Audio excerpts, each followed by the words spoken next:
大家有冇諗過相機點樣由件光學玩具變到而家人人手機影相呢？你又知唔知道地球上第一張相係影啲咩㗎？今日我哋又穿越時空，講下相機嘅歷史故事。準備好未？即刻點讚、訂閱同睇片咯！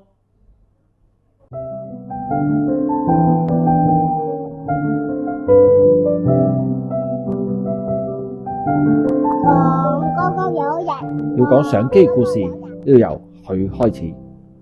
Hello， 大家好，我係劉德華。我嘅新歌，你嘅新歌梗係聽咗啦，但係今日唔係講你首歌，咁佢梗係唔係劉德華啦。佢係春秋戰國時代宋國嘅墨子，佢係一個思想家、發明家、教育家、軍事家，同埋係一個老人家。佢喺公元前5世紀，墨子已經留意到光線會穿過窿之後，影像會上下反轉，反映喺埲牆上邊。之後北宋嘅沈括、南宋嘅陸游、元代嘅陶宗義都有發表相關小孔原理嘅理論。去到公元前3世紀，亞里士多德佢都曾經喺日食嘅時候喺大樹下留意到光線穿過樹葉嘅窿之後，太陽嘅倒影會上下反轉。呢個就係原始針孔相機嘅原理。去到文藝復興時期，意大利科學家 Giovanni 首次公開佢暗箱嘅結構。暗箱即係我哋現代嘅針孔相機，但係當時仲未有人發明到感光元件，所以暗箱只可以俾啲藝術家出貓畫下畫。但係暗箱已經係現代相機嘅基本結構啦。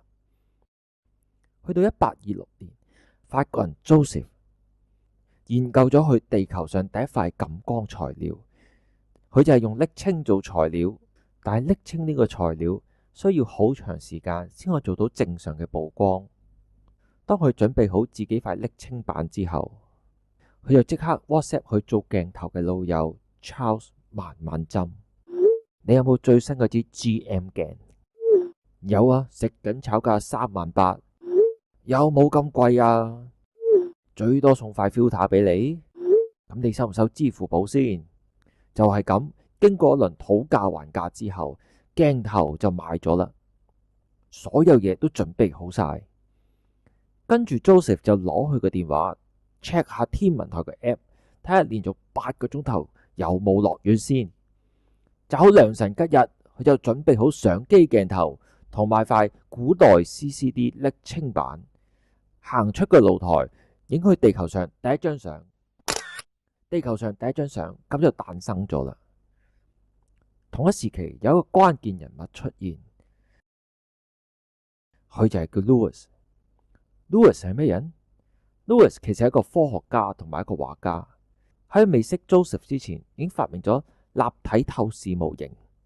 但係睇到 Joseph 張相之後，就同 Joseph 講，不如我哋合作搞大佢啦，今次我哋仲唔 fat。 Joseph 就話 OK 喎，你錄我4定我錄你4先。當佢哋傾掂數之後，就1829年就開始合作啦。但係唔好彩， Joseph 喺1833年就魂歸天國啦。雖然係咁，Louis 都洗濕咗個頭啦，一於做埋落去啦。終於到咗1839年，Louis 推出佢嘅銀版感光元件，代替咗 Joseph 嘅瀝青板，曝光時間縮短到15至30分鐘。而家真係突然間由手推車變成摩托車。然後佢仲將呢個技術喺英國申請咗專利。你都知當時英國同法國關係麻麻地噶嘛，咁樣搞，英國佬想影張相都影唔到啊。法國政府見你幫我攞咗個彩，落咗英國人面，好啦，我就每年整筆養老金過你啦。50年後，佢嘅出現真正改變呢個世界。George Eastman, big businessman and philanthropist, famed as inventor of 佢係喬治伊士曼，佢原本只係一名籍籍無名嘅打工仔，但喺24歲嗰陣時開始咗影相。但係人人都話攝影窮3代，但係偏偏話俾你聽，攝影其實可以富一生。有一次無意中睇到英國雜誌有攝影師可以用明膠乳劑在感光元件上邊保持曝光。自此之後，佢就日頭返銀行工，夜晚就喺屋企嘅廚房度做實驗。經過3年努力，佢終於揾到佢最好嘅配方。之後，喬治伊士曼就1885年推出佢第一個菲林廣告。好快就有一款新型菲林出現。喺1886年，伊士曼又研究到捲式菲林，菲林名仲改做伊士曼菲林。有咗菲林啦，都仲揸部相機先影到相㗎。1888年，伊士曼正式推出佢第一部相機。Eastman Kodak Company is happy to bring you America's favorite family. In 1888, the Eastman Kodak Company rolled out a new camera. Revolutionized photography would 推出 be 佢最新嘅相機 Kotex One， 佢諗住今次掂啦，誰不知銷量不似預期，死啦！新嘢市場唔 buy 添，咁點算？影菲林又唔係好似撳個掣咁方便，我識影啫，但我唔識沖啊嘛。所以當時伊士曼就推出咗一個好 new 出名嘅口號 camera and a new slogan. You press the button, we do the rest. To say this moment revolutionized 你 photography, 只需要按下快門，其餘都交俾我，就係咁將複雜嘅事情簡單化，專業嘅事情就交翻俾專業嘅做。總之我就話俾你聽，影相就係撳個掣咁簡單。果然唔到1年，銷量就節節上升。呢句口號連3歲小朋友都識啊！之後佢仲正式將公司改名為柯達公司。過多2年，佢仲推出一部新相機出嚟。呢部相機只係賣1.25美金，就係咁平嘅價錢，所以攝影就開始慢慢普及啦。菲林就搞掂咗啦，但要做到一人一單飯，就要等到佢嘅出現。 Over a century ago, Oscar Barnack was head of the experimental lab at the Light Optical Works, as well as a keen filmmaker and photographer in his spare time. However, carrying Oscar Barnack 佢喺 Leica 公司度做工程師。Leica 係一間咩公司？其實佢係一間專注光學儀器同顯微鏡嘅公司。Leica 本身同相機係冇乜關係嘅，但係 Oscar 中意影相。當時嘅相機又大又重，真係拎唔到出街。點樣同我女朋友去影相啊？唔通叫我用柯達？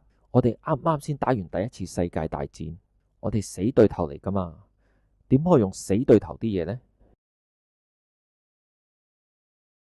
所以我就同我老細講：喂，老細，你就話又有錢又靚仔啫，啲女都俾你溝晒啦。但我唔係喎，喂，不如咁啦，我同你整部相機出嚟，等我就可以攞出去同我女朋友影相啦。老細就話：你係咪肯 OT 先 ？Oscar 就話：為咗影靚我女朋友 ，OT 就 OT 啦。但係年尾部相機買到錢，我要分 bonus 噶。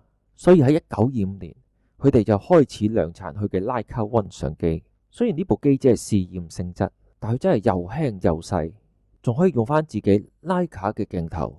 所以當時嘅攝影師都好快中意咗佢。直到而家我都好中意佢。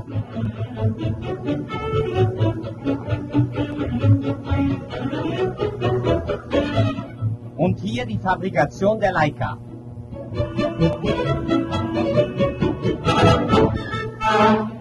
Eine volle Tagesproduktion von Leicas zeigt die wiedergewonnene Leistungsfähigkeit des Werkes. Ein tatkräftiger 之後 Faktor 再推出佢一系列嘅相機，佢仲制定咗35mm 格式。所以相機就開始進入35mm 嘅時代啦。之後日本相機嘅崛起，相機就開始百花齊放，135、120、67、69呢啲歷史嘅過程中，你又付出過幾多呢？貢獻咗幾多血、汗同人工呢？我哋代理奧地利 Green Queen CMOS 清潔套裝已經上市㗎喇。佢係一套唔會傷害到你 CMOS 嘅清潔棒棒，任何塵埃、手指毛可以輕鬆除走。